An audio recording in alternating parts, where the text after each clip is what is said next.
Previously on When the Music Stops.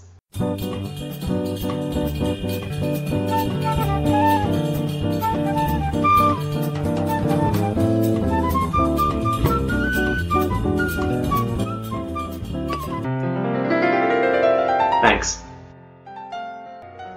I start to beckon to the tall blonde in the short black dress who just walked in. When she looks my way, I realize she isn't Claire. She's nearly as stunning. Claire arrives in her little black dress and high heels. I watch her walk toward me.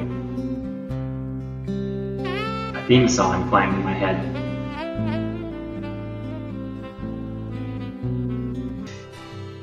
Wow, you look amazing. Can I get a Chardonnay for the lady and another martini? Right away, sir. Slow down, Nick. You'll fall asleep halfway through the show. I don't care what you want.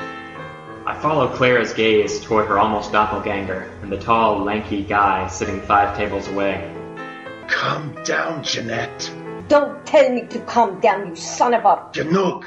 Setzen. Jetzt. Nick, sit down. What's wrong with you? You look like you want to kill that guy. If they hadn't pulled me off them, I would have.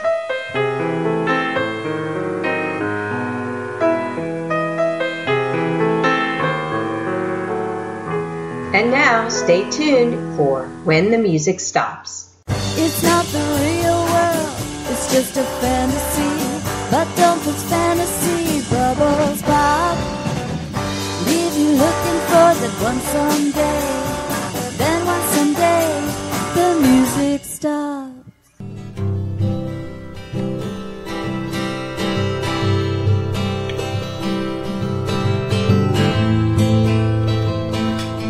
Hours later, while Claire sleeps, I stare out the window of our hotel room, watching it rain.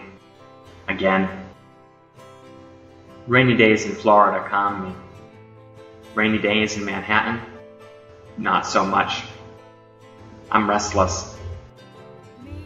Claire and I were up most of the night making love. A more intense lovemaking than usual. It was physically and emotionally draining. Yet, I can't sleep. So, while she does, I stare out at the bustling gray city, thinking about the circus, Mom, Magdalena. I still don't know why Magdalena was walking alone in Cleveland, Ohio on that cold fall night 10 years ago. Alexis claimed he didn't know either. The entire time I was beating him up. This is your fault! This is your fault! I didn't know! Why do you leave her alone? Why do you let her walk? I didn't! Stop, please, stop! Please. You're killing my son! Killing my somebody! Nick, stop! Nick, stop! You're gonna kill him! Nick!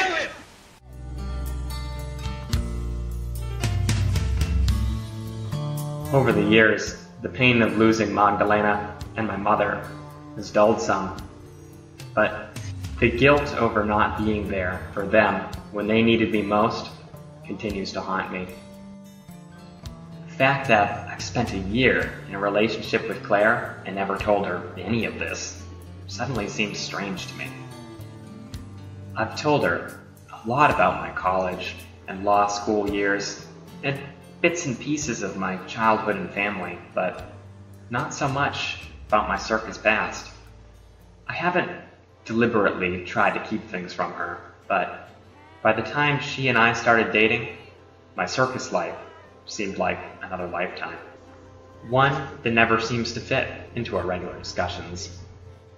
I've always assumed that's been my choice, but come to think of it, she really presses the subject. I watch her sleep. She looks almost angelic. A face a man could spend a lifetime loving. Maybe there's a chance for us yet, assuming I can convince her I'm not cheating on her. I had hoped our intense lovemaking last night would be enough, but afterward, I heard her silence again.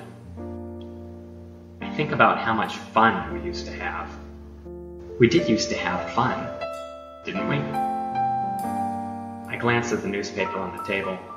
The New York Rangers won last night at Madison Square Garden. They must have preempted the circus's evening performance. The circus plays the Garden every spring. I'd forgotten it was spring, because in Florida, almost every day feels like summer. I haven't kept close tabs on the circus, but I haven't been able to completely avoid the commercials and signs advertising the show and its star attraction, Alexis Dimitri. I wonder if the circus still has Thursday matinees. I glance at the digital clock on the nightstand while I quietly dress. Then, grabbing my wallet and phone, I slip out of our comfortable hotel room.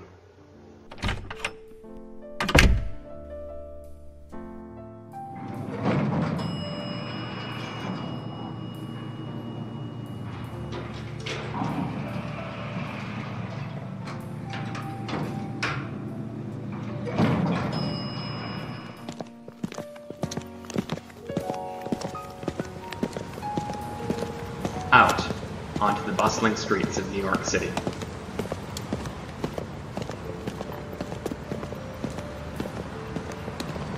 I'd forgotten how noisy and crowded Manhattan is.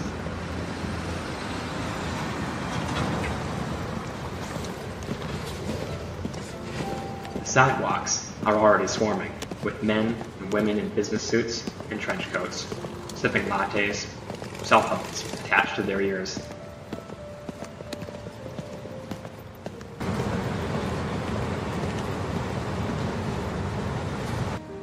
They move across the streets like cattle, zigzagging between yellow cabs, delivery trucks, black Lincolns.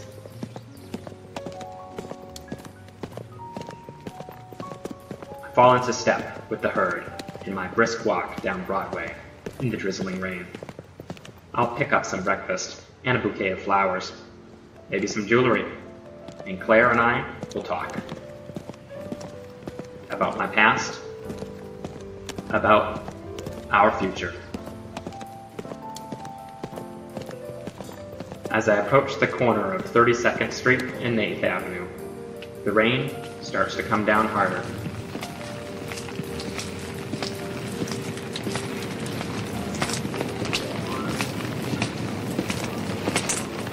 I duck into Penn Station for cover.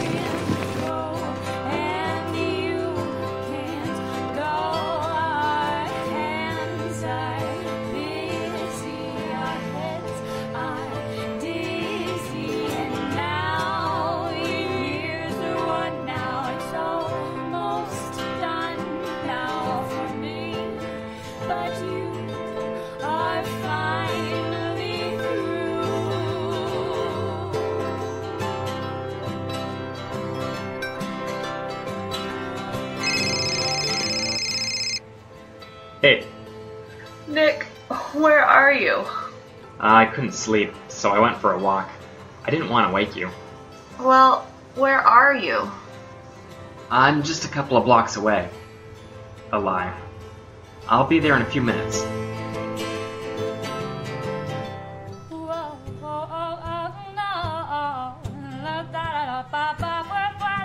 "30 minutes later, I step off the hotel elevator onto our floor. I hope Claire's not upset with me.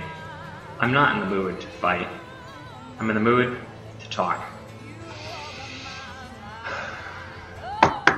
Claire, open up! My hands are full.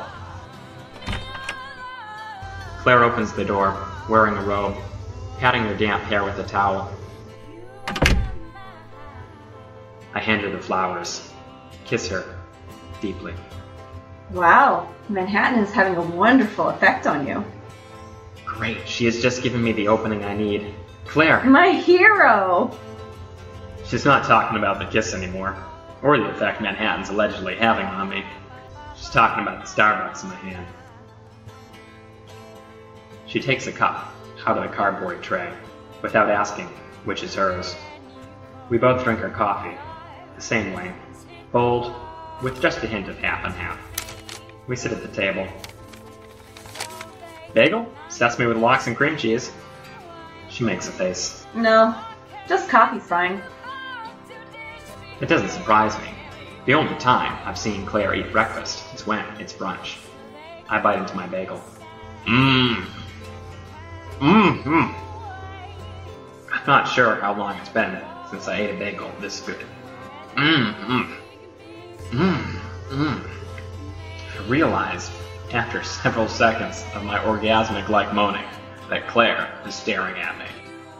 I cease all moaning and chewing, setting down my bagel. What's going on with you, Nick? I take a sip of coffee. Here goes. I have to tell you something. Oh God, you are cheating on me. What? No, not that. It's nothing bad. It's just... Is it hot in here, or is it me? It's you. You've still got your jacket on. Oh. I take it off, draping it over the back of the chair. What's that? What? I follow her gaze to the floor, spotting an envelope by her bare foot. It must have slipped out of my jacket pocket. I bend down and grab it, but she steps on it.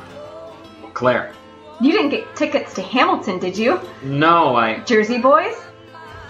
She reaches for the envelope. I try to grab it, but she snatches it up before I can. Claire. Chicago. I knew I should have gotten theater tickets. Claire, wait. My neck muscles tense as she opens the envelope. Maybe she'll be slightly open to the idea. Then I can tell her about my past. All of it, I mean.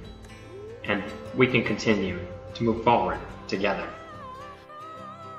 She stares at the tickets, making the same face she did when I offered her the bagel. The circus. I thought it might be fun. Feeling nostalgic, are we? I snatched the tickets from her. My observation, Mom? I'm not so sure anymore that it's my reluctance to share that's keeping Claire from learning the details of my circus past. I'm starting to think that maybe she doesn't want to know. No, you're right. What was I thinking? I'll see if I can get tickets to Hamilton or one of those others. I'm sorry. Please don't be mad, Nick. It's just, we're in New York City. Who knows when we'll take another vacation? Once you get back to the firm... I'm not going back. What? You heard me. Why? Just because I don't want to go to the circus? Yeah, maybe. Be serious, Nick. I'm tired of being serious. God, what's happening to you? What happened to that smart, ambitious lawyer I fell in love with? I don't know, Claire. Maybe I never was that guy.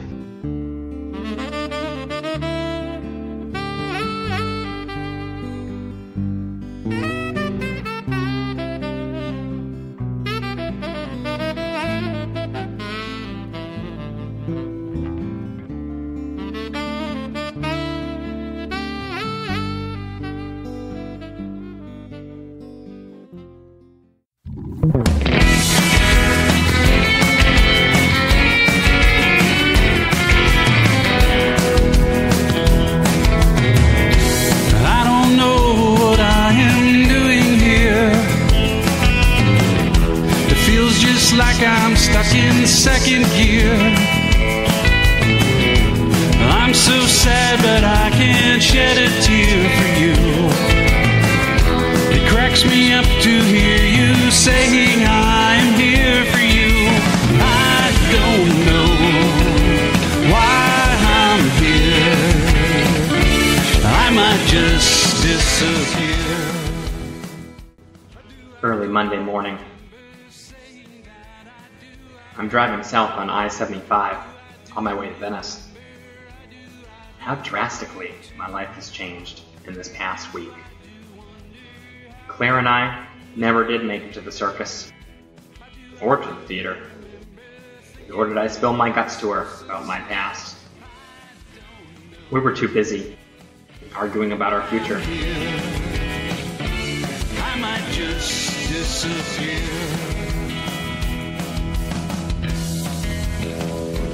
I get off at the Jacaranda exit and head east.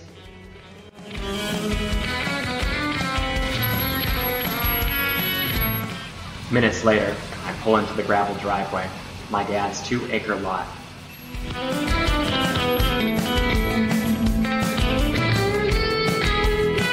been 2 months since I was here.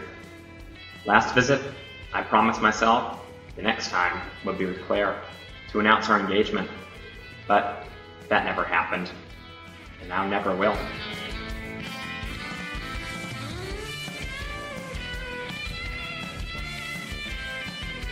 When Claire and I returned home from New York last night, she gave me an ultimatum. I chose the option that's left me girlfriendless, jobless, homeless. Unlike me, Dad hasn't cut himself off from the circus, repairing rigging, designing the aerial apparatuses, and other circus equipment. But he doesn't dwell on the good old days. With nothing more to show for his life, he seems to be successful in whatever he does, including the small landscaping business he started 10 years ago when we first moved to Venice.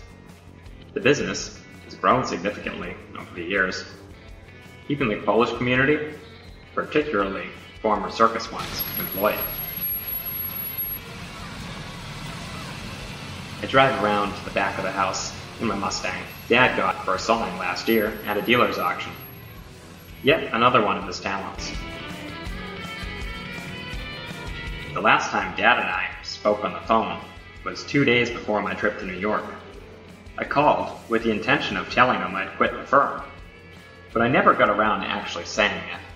I don't look forward to telling him now, though I got the feeling the one time he met Jason Kelly that Dad doesn't find Jason Kelly as impressive as Jason Kelly does.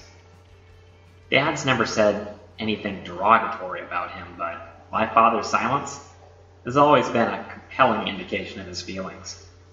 Mostly, all he said about Claire is that she's pretty and tall.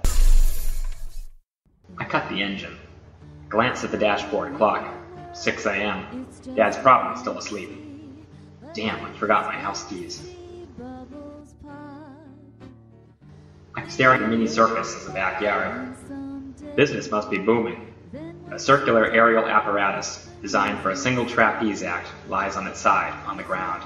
A few feet from it sits a float, sporting a large gold dragon, probably being recycled for another show. There's a net set up with a red, white, and blue painted cannon, parked beside it, designed to look like a space shuttle. I recall Dad saying that Ken Daly is taking it to Hansford Circus next season.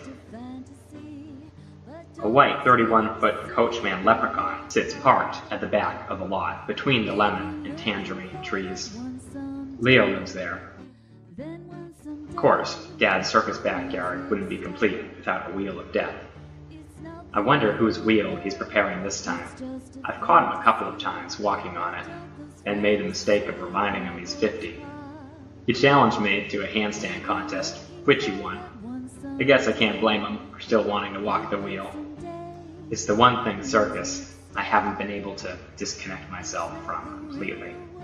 It's the only time I feel like I know what the hell I'm doing. No hesitation, no second guessing. The rest of the time, I step out of the car to get a closer look at the wheel. It's been a couple of months since I've been on one. It's not the double wheel Dad and I used, just a single. Like the one I learned on. Wait, I think it is the one. Nick! I turn. Leo sits on the ground about 10 feet away, painting a circus float. Przepraszam. He stands, holding a paintbrush. Your dad's still sleeping. The back door is unlocked. Alright, thanks, Leo. You are welcome. I nudge my chin at the wheel. Whose wheel? Your dad. Yeah, I thought it looked familiar, but I thought he sold it to Tommy Alonso a while back. Yes, Tommy retired. Lives in Sarasota now. Oh, who's the guy doing the wheel on the show now? Jace Beck? I saw an advertisement when I was in New York. Wasn't he the guy Dad was training last? You see circus in New York? No. I just had tickets. I was only there a few days. Oh, you miss performing? Is my yearning that transparent? I continue to stare at the wheel, absently nodding. No, I don't miss it at all. Leave you looking for that one someday. Then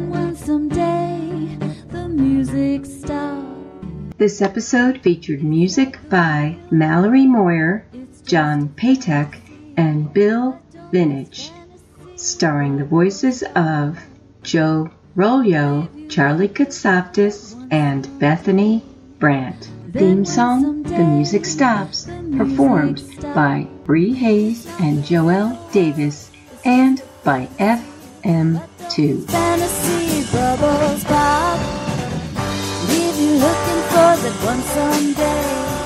Then one someday, the music stops. Next on When the Music Stops.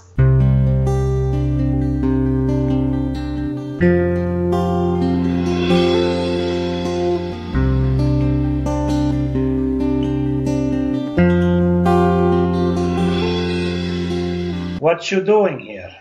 Nice to see you too, Dad. You know I am always happy to see you. You sound more suspicious than happy. Jay called. Oh? What did he want? He looking for you. I didn't know I was missing. Clara called too. Clara? Yes, the tall one. Yeah? What did she want? She looking for you too.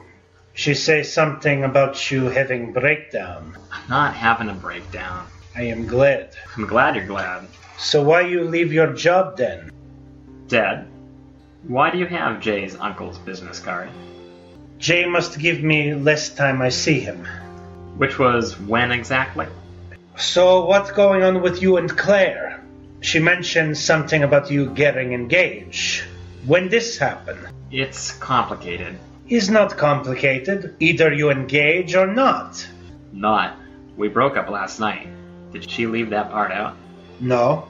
Well, then why'd you ask? I want to hear from you. So, how's business? Which one? How many are there now? Let's see. Landscaping, cleaning, rigging, agency. Agency? Yes, I book circus acts now. So, tell me about the new Wheel of Death Walker, Jay Speck. He was my biggest act. I get him good money. Chance in circus business. You know what he give me? What? He give me this. I take it he wasn't giving you an uppercut. Can we sue for breach? Why are you asking me? You the lawyer. Right. Was he really that good? Better than Alonzo. One of the best I see. Oh. Better than me? No, Nick. No one is better than you. Not even me. Tune in next week at WKDW 97.5 FM, Real Community Radio in Northport, Florida, or www.kdwradio.com for the next episode of When the Music Stops.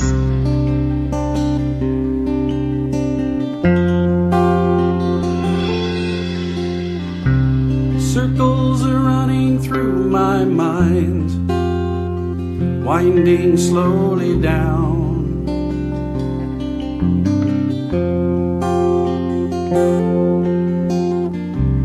Bringing me back to where I was so very long ago.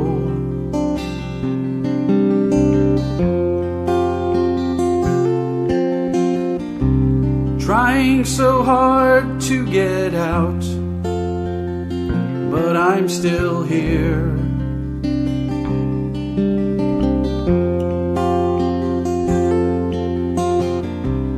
Like a dog chasing his tail, not getting anywhere.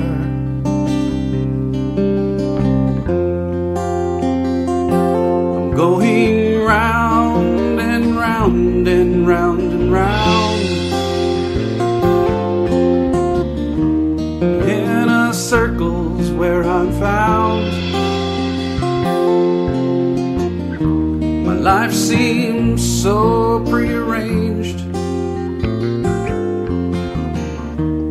nothing ever seems to change. Climbing ever up, that's where I'll be found.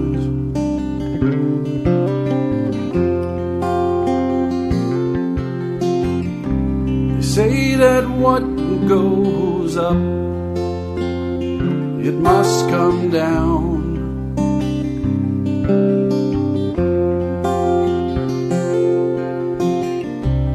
Like the planets round the sun, I'm back where I've begun.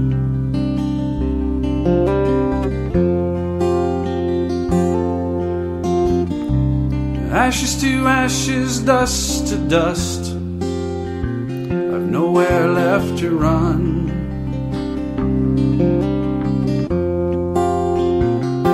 I'm going round and round and round and round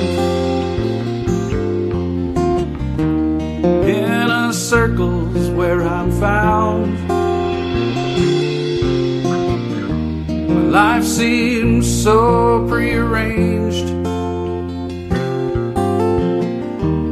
nothing ever seems to change.